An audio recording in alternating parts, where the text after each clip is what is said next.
জাহান্নামে ফেলবার পরে আল্লাহর কাছে ভীষণ আযাবে আগুনে আল্লাহর কাছে তিনটা জিনিস চাইবে। জাহান্নামী বলবে, আল্লাহ এত কষ্ট না দিয়ে আমারে মৃত্যু দিয়ে দেন। আল্লাহ বলবে, না রে বান্দা, জাহান্নামে কোনো মৃত্যু নাই।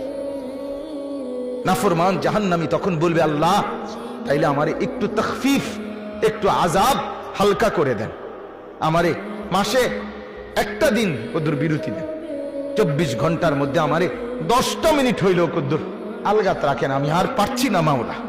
আল্লাহ তাআলা বলেন, ওয়ালা ইউখাফফাফু মিন আযাবিহা, না রে নাফরমান, 1 সেকেন্ডের জন্য জাহান্নামের আযাব কমানো হবে না। 3 নাম্বার, নাফরমান বলবে, আল্লাহ তাইলে আমারে দুনিয়ায় একটু ফেরত যাইতে দেন, আমি নেক আমল করব এবার গেলে। আল্লাহ বলেন, যেদ্দুর হায়াত দিলে নেক আমল করা যেত ওদ্দুর হায়াত দিয়েই তোমারে আনছি, আর ফিরবা না। কাল্লা, না না, দুনিয়ায় ফেরত যাওয়া যাবে না।